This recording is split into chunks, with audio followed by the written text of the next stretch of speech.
స్పీకర్గా ఎన్నికైన అయ్యన్న పాత్రుడు గారికి నా హృదయపూర్వక శుభాకాంక్షలు. అయ్యన్న పాత్రుడు గారు అంటే అందరి పాత్ర,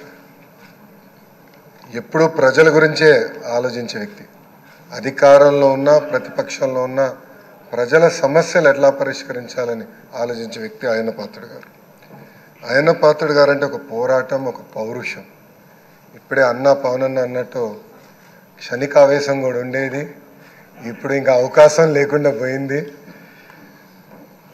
1983లో విశ్వవిఖ్యాత నడసార్వభౌమ స్వర్గీయ శ్రీ నందమూరి తారక రామారావు గారు ఆనాడు తెలుగుదేశం పార్టీని స్థాపించినప్పుడు 25 సంవత్సరాల వయసులో మీరు ఆనాడు పోటీ చేశారు, ఎమ్మెల్యే అయ్యారు. ఆనాడు భారతదేశంలోనే సెకండ్ యంగెస్ట్ ఎమ్మెల్యేగా అయ్యన్న పాత్రుడు గారు నిలబడ్డారు. 25 సంవత్సరాల వయసులో మీరు మంత్రిగా కూడా అయ్యారు. 7 సార్లు శాసనసభ్యుడిగా, ఒకసారి ఎంపీగా కూడా మీరు ఉన్నారు. 7 సార్లు ఒకే నియోజకవర్గం, నర్సీపట్నం నియోజకవర్గం ఏ అదృష్టం చేసుకుందో నాకు తెలియదు, కానీ 7 సార్లు కూడా నర్సీపట్నం నియోజకవర్గం ఎమ్మెల్యేగా మీరు నిలబడ్డారు. 16 సంవత్సరాలు మీరు మంత్రిగా చేశారు. చూస్తే టెక్నికల్ ఎడ్యుకేషన్ కానీ 3 సార్లు R&B, forest, environment, science and technology, Panchayati Raj గ్రామీణాభివృద్ధి శాఖ మంత్రిగా కూడా మీరు చేశారు. ఈ హౌస్లో ఎవరికి పక్కన ఒక అదృష్టం నాకు దక్కింది, మీ తర్వాత పంచాయతీరాజ్ గ్రామీణాభివృద్ధి శాఖ మంత్రి ఏదో అవకాశం నాకు దక్కింది. ఆనాడు మీరు ప్రారంభించిన పనులని పూర్తి చేసే అవకాశం నాకు ఇచ్చారు. మీ నాయకత్వంలో 25,000 కిలోమీటర్లు సీసీ రోడ్ వేసాం, ప్రహరీ గోడలు కట్టాం, పంచాయతీ భవనాలు కట్టాం. గ్రామాలు కూడా ఆనాడు యుద్ధ ప్రాతిపదికంగా తాగునీటి పథకాలు కూడా కలిసి ఏర్పాటు చేశారు. అంతేకాకుండా నాకు ఎప్పుడు సలహాలు కావాలన్నా, సూచనలు కావాలని మీకు ఫోన్ చేసేవాడిని, మిమ్మల్ని అడిగి తెలుసుకునేవాడిని. ఆనాడు పంచాయతీరాజ్ గ్రామీణాభివృద్ధి శాఖ మంత్రిగా నేను ఇన్ని పనులు చేయగలనంటే దాని వెనకాల మీరున్నారని ప్రజలందరూ కూడా తెలియజేస్తున్నాను. ఇంతేకాకుండా పెద్దలు గౌరవ ముఖ్యమంత్రి గారు చెప్పినట్లు ఆనాడు ఉత్తరాంధ్ర సుజల సవంతి ఇరిగేషన్ కోసం కూడా మీరు పెద్ద ఎత్తున పోరాడారు. నాకు బాగా గుర్తు, తెలుగుదేశం పార్టీ విశాఖపట్నంలో మహానాడు ఏర్పాటు చేసుకుంటే ఎట్టి పరిస్థితుల్లో అనౌన్స్ చేయాలి అని పట్టుబట్టారు. ఆనాడు కూడా గౌరవ ముఖ్యమంత్రి గారు కూడా అనౌన్స్ చేశారు. ఇంతేకాకుండా పార్టీలో కూడా పాలిట్ బ్యూరో సభ్యుడిగా, సీనియర్ నాయకుడిగా నాకు ఎప్పుడూ ఒక గైడెన్స్ ఇస్తానే ఉన్నారు. ఒకే పార్టీ, ఒకే జెండా, ప్రజలే ఎజెండాగా మీరు ముందరికెళ్ళిన వ్యక్తి. గత 5 సంవత్సరాలు మీరు కూడా ప్రభుత్వం చేతిలో ఒక బాధితులు. 23 కేసులు మీ పైన కూడా బంపర్ ఆఫర్ మీ పైన కూడా పెట్టారు. మీ పైన కూడా నిర్భయ కేసు పెడతాం కానివ్వండి, ఇవన్నీ చేస్తాం, చాలా బాధాకరం.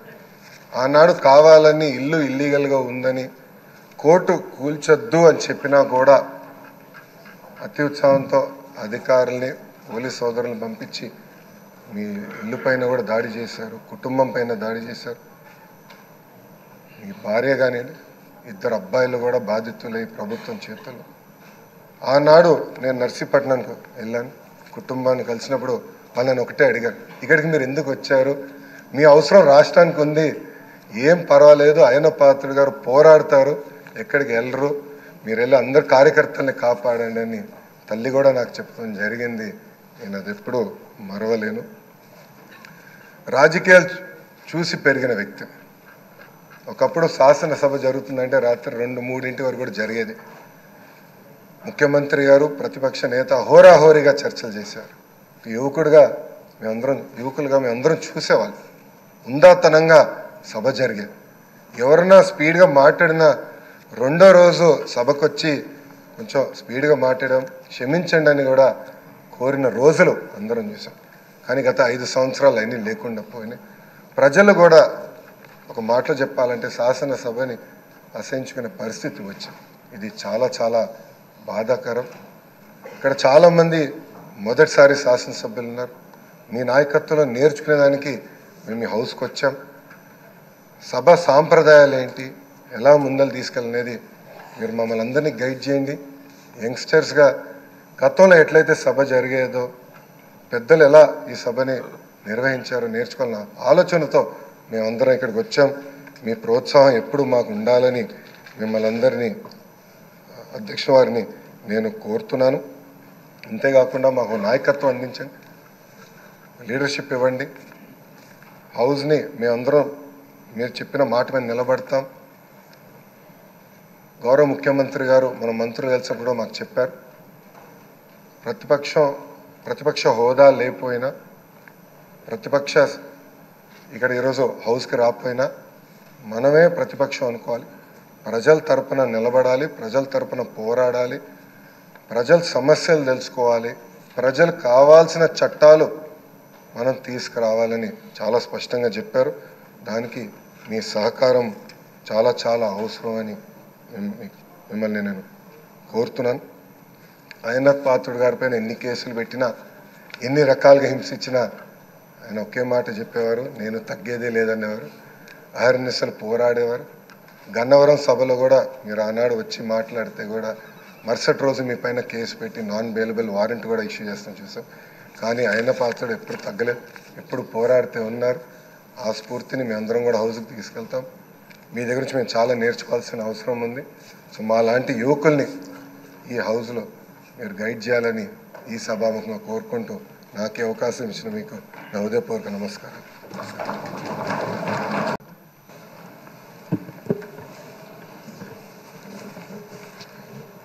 సుదీర్ఘ రాజకీయ నేపథ్యంలో అనేక ప్రజా పోరాటాలు చేస్తూ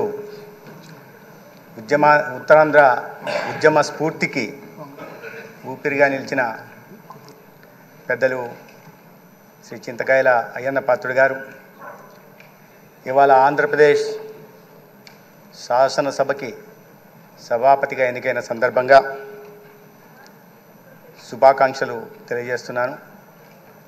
అయితే ఈ గౌరవ స్థానానికి సభాపతిగా నామినేషన్ సమర్పించే అవకాశం నాకు కలిగినందుకు నా అదృష్టంగా కూడా భావిస్తున్నాను. మరీ ముఖ్యంగా ఆంధ్రప్రదేశ్ శాసనసభలో మొదటిసారి శాసనసభ్యుడిగా ఎదిగిన సందర్భంగా మొదటిసారి మాట్లాడే అవకాశం కలిగించినందుకు కూడా శాసనసభాపతి గారికి ధన్యవాదాలు తెలియజేస్తున్నాను.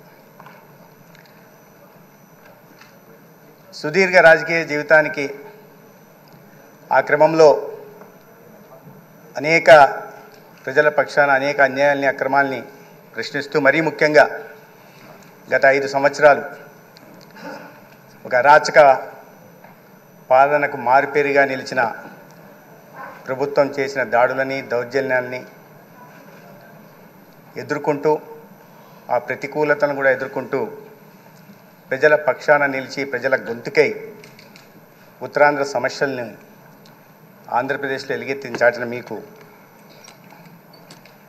ధన్యవాదాలు తెలియజేస్తున్నా. రాష్ట్ర ప్రజల